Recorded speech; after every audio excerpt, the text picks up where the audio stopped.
Hi, we're Flora, and we're creating Flora-Free, an intravaginal drug delivery device for postmenopausal vaginitis.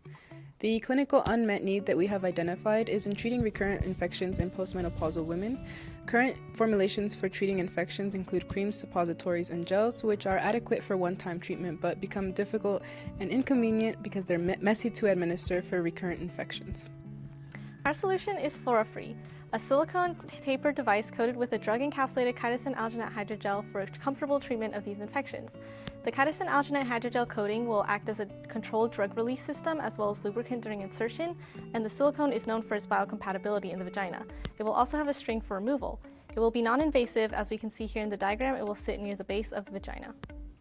For prototyping, we'll be creating the silicone applicator in SolidWorks and using that model to create a 3D printed mold. The 3D printed mold will be filled with silicone rubber, and that model will be subjected to tensile testing. We know that we want a minimum amount of force, about 3.3 newtons, to reduce the diameter by 50% so that it's flexible and comfortable to insert in the vagina. So for modeling purposes, we decided to focus on the sodium alginate component of the hydrogel since it's the main drug delivery method. So we used a Kelvin Voigt model to model the mechanical properties, and as we can see, that strain increases exponentially with time, which is a very common observation in hydrogels. We also see that increasing viscosity will lead to more creep response and eventual failure of the hydrogel, so we want to decrease the hydrogel viscosity as much as possible. And so for our swell testing, this is to ensure the hydrogel has a controlled release rather than burst release, and to observe how they can survive in different pH environments depending on the infection.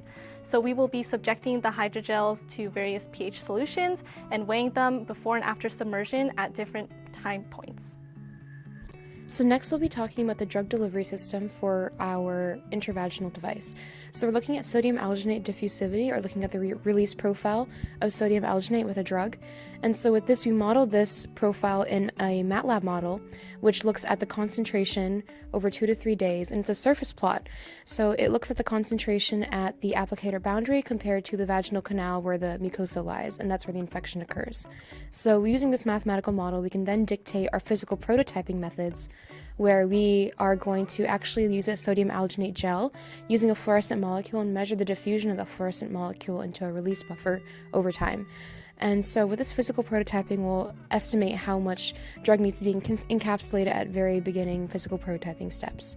And with that, we'd like to thank all of our mentors as well as our Capstone team. Thank you for listening.